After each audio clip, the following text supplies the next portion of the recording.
मी नेहा शर्मा आणि तुम्ही पाहत आहात माधव न्यूज महाराष्ट्र। चला तर मग पाहूया आजच्या प्रमुख बातम्या। हिंदवी स्वराज्याचे सरसंस्थापक छत्रपती शिवरायांना मानाचा मुजरा करतो। भारतीय राज्यघटनेचे शिल्पकार भारतरत्न डॉक्टर बाबासाहेब आंबेडकर यांना मानवंदना अर्पित करतो। आपल्या सर्वांचे लाडके नेते या पिंपरी चिंचवड शहरातील लोकनेते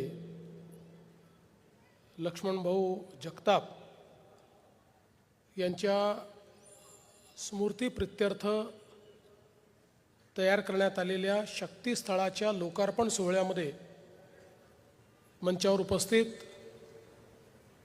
मंत्रिमंडळातील आमचे सहकारी चंद्रकांत दादा पाटील, आमच्या बहिणी अश्विनीताई जगताप, शंकरभाऊ जगताप, महेश दादा लांडगे, अमितजी गोरखे, उमाताई खापरे, बापूसाहेब पठारे, विलासजी लांडे, अमरजी साबळे, अप्पासाहेब रेणुसे, चंद्रकांतजी मोकाटे, संजोगजी वाघेरे, पंकजजी गावडे, शत्रुघ्नजी काटे, उमेशजी चांदगुडे, विजूभाऊ जगताप, संपूर्ण जगताप कुटुंबीय आणि जगताप कुटुंबियाचाच भाग असलेले या ठिकाणी उपस्थित सर्व माझ्या माता भगिनी आणि बंधूंनो, पिंपरी चिंचवडमध्ये आल्यानंतर अगदी सहज आमचे मित्र लक्ष्मण भाऊ यांची आठवण येते आणि आज त्यांच्या स्मृतीप्रित्यर्थ तयार करण्यात आलेल्या शक्तीस्थळाला भेट दिली आणि त्या ठिकाणी त्यांच्या ज्या विविध आठवणी आहेत त्या आठवणींना बघितल्यानंतर माझ्याही मनामध्ये अनेक आठवणींना उजाळा मिळाला। आपण सर्व लोक जाणतो की जमिनीतून मातीतून तयार झालेलं हे नेतृत्व होतं। कुठल्याही प्रकारे खूप मोठा राजकीय वारसा हा पाठीशी नसताना स्वतःच्या भरोशावर एवढं मोठं नेतृत्व हे लक्ष्मण भाऊंनी उभं केलं। आणि जसं आपण बघितलं की एक नाव उलटली, त्यात काही लोक दुर्दैवाने मृत्युमुखी पडले आणि मग मनाशी संकल्प केला की तीन बाजूने नदीने घेरलेलं आपलं गाव हे चांगलं झालं पाहिजे, अशा प्रकारचे अपघात होऊ नये, त्याचा विकास झाला पाहिजे, त्या ठिकाणी रस्ते, पूल इत्यादी सर्व गोष्टी झाल्या पाहिजेत। या दृष्टीने अतिशय युवा अवस्थेमध्ये राजकारणामध्ये प्रवेश करून आणि त्या ठिकाणी त्यांनी नगरसेवक म्हणून निवडणूक लढवली आणि ते निवडून आले। आणि त्यानंतर मात्र लक्ष्मण भाऊंनी कधी मागे वळून बघितलं नाही। सातत्याने महानगरपालिकेमध्ये नगरसेवक, स्थायी समिती अध्यक्ष, महापौर या पिंपरी चिंचवड शहराला एक चेहरा देण्याचं काम, या शहराला विकासाकडे नेण्याचं काम आणि इथल्या सामान्य माणसाच्या जीवनामध्ये परिवर्तन घडवण्याचं काम हे लक्ष्मण भाऊंनी केलं।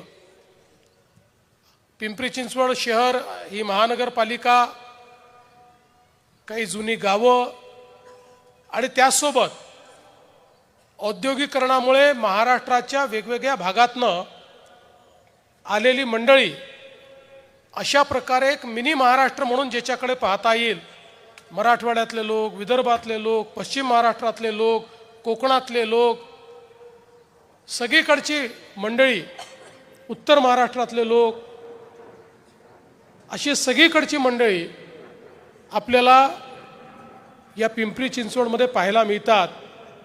या सर्वांचा विश्वास हा संपादन करण्याचं काम लक्ष्मण भाऊंनी त्या ठिकाणी केलं.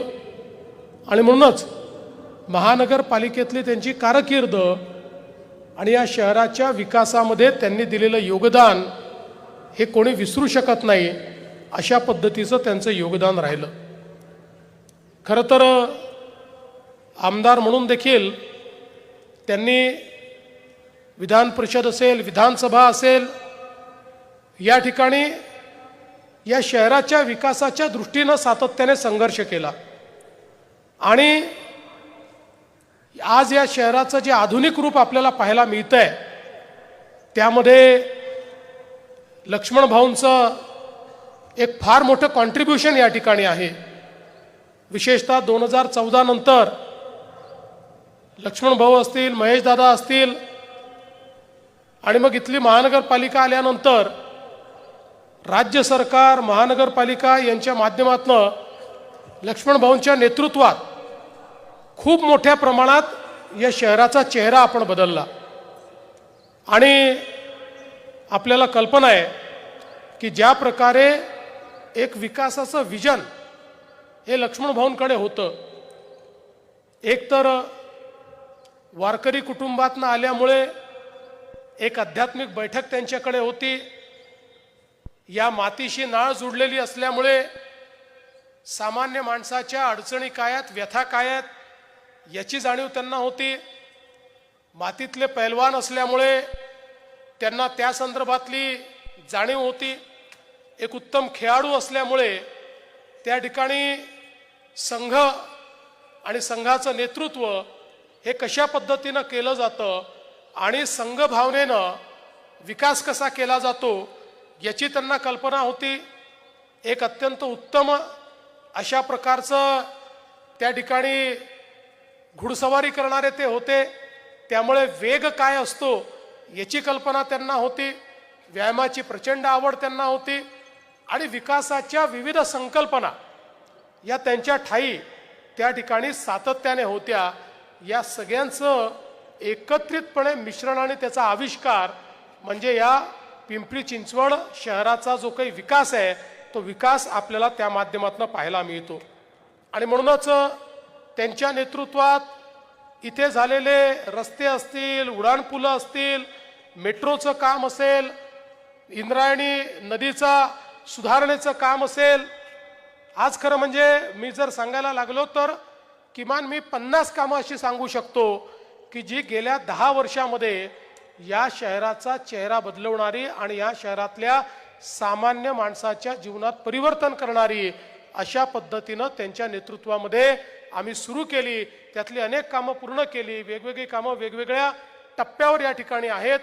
आणि ती सगळी कामं पूर्ण झाल्यानंतर निश्चितपणे या शहरामध्ये एक मोठं परिवर्तन हे आपल्याला या ठिकाणी पाहायला मिळेल. आपल्या सगळ्यांना लक्षात आहे आणि मी तर तो दिवस कधीच विसरू शकत नाही की अतिशय अटीतटीचं अशा प्रकारची आमची निवडणूक होती.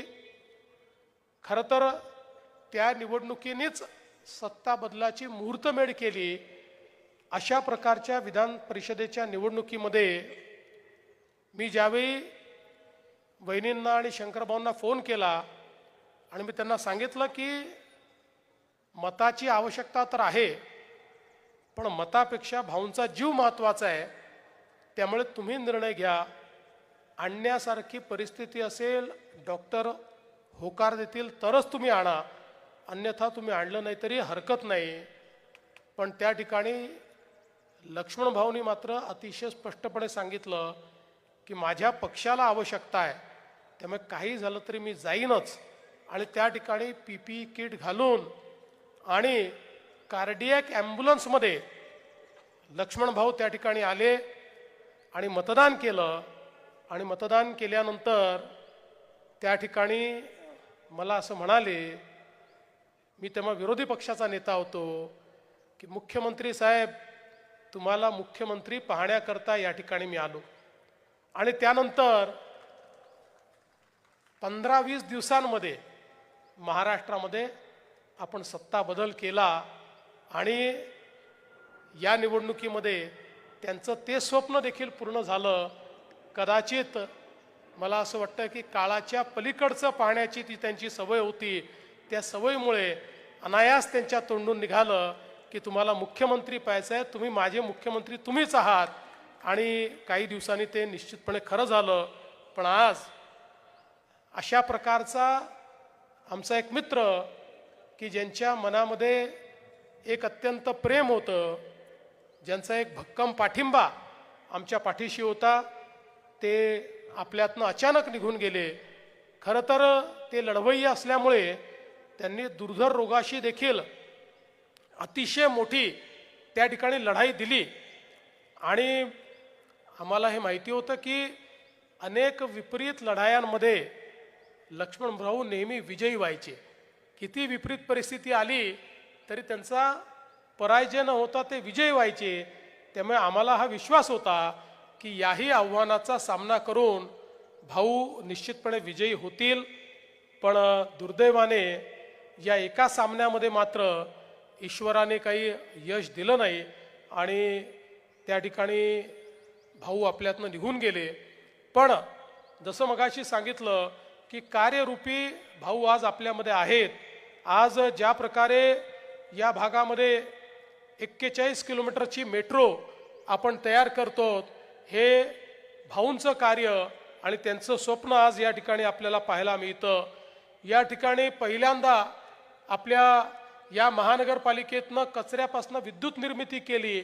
ही आधुनिकता या ठिकाणी आणणारे आमचे भाऊ किंवा आज इंद्रायणी नदीचं जे काही कार्य आपलं चाललेलं आहे, 24/7चं कार्य जे आपलं चाललेलं आहे, वेगवेगळ्या ठिकाणी पिण्याच्या पाण्याच्या ज्या योजना आपण तयार केलेल्या आहेत, अमृतमधनं या ठिकाणी त्यांच्याच संकल्पनेतनं ज्या प्रकारे सामान्य माणसाच्या घरापर्यंत 24/7 पाणी पोचलं पाहिजे या दृष्टीनं करण्यात आलेलं काम आहे. या सगळ्या गोष्टी या चिरकाल भाऊंच्या कार्याची आठवण ही आपल्याला देत राहतील आणि मला विश्वास आहे की ज्या पद्धतीनं हे कार्य त्यांनी सुरू केलं ते कार्य पूर्ण करण्याकरता खरं म्हणजे भाऊंच्या नंतर अश्विनीताईंनी काही काळ अतिशय चांगल्या पद्धतीनं, अतिशय समर्थपणे आणि ज्या प्रकारे भाऊंना अपेक्षित होतं त्याच प्रकारे या ठिकाणी मतदारसंघाचं नेतृत्व केलं आणि या शंकर भाऊ त्याच पद्धतीनं ते नेतृत्व करतायत. मी त्यांना दोघांनाही हे आश्वस्त करतो की भाऊंनी पाहिलेली जी स्वप्न आहेत ती स्वप्न पूर्ण करणं ही आमची जबाबदारी आहे. आणि म्हणून चंद्रकांत दादा असतील, मी असेल, जोपर्यंत भाऊंनी तयार केलेला पिंपरी चिंचवडचा आराखडा हा आम्ही पूर्ण करत नाही, त्यांच्या स्वप्नातलं शहर जोपर्यंत आम्ही अस्तित्वात आणत नाही तोपर्यंत तुमच्यासोबत सातत्याने आम्ही काम करतच राहू. आणि महेश दादा असतील, आमच्या ताई असेल, अमित भाऊ गोरखे असतील, हे सगळे आमच्यासोबत या ठिकाणी लक्ष्मण भाऊंचं स्वप्न पूर्ण करण्याचा प्रयत्न करतील.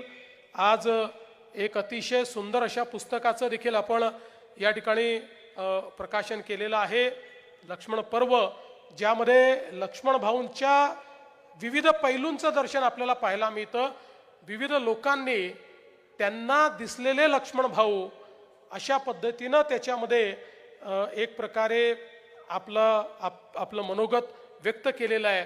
आणि खऱ्या अर्थानं लक्ष्मण भाऊ हे निवडणुका जिंकणारे नाही तर ते मन जिंकणाऱ्यांपैकी होते. आणि म्हणून असा मन जिंकणारा आमचा लक्ष्मण भाऊ हा आमच्या हृदयामध्ये आणि आमच्या आठवणीमध्ये सदैव जिवंत राहील. आणि हे शक्तीस्थळ आम्हाला सगळ्यांना या शहराकरता काम करण्याची शक्ती देत राहील, हा विश्वास या निमित्ताने व्यक्त करतो. पुन्हा एकदा आमच्या या उमद्या मित्राला या ठिकाणी अतिशय मनापासनं आदरांजली अर्पित करतो आणि माझं बोलणं संपवतो. धन्यवाद. जय हिंद, जय महाराष्ट्र. इतकंच. अशा आणखी महत्त्वाच्या बातम्या पाहण्यासाठी आमच्यासोबत जोडलेले रहा. आमचा व्हिडिओ लाईक, शेअर आणि चॅनल सबस्क्राईब करायला विसरू नका. धन्यवाद.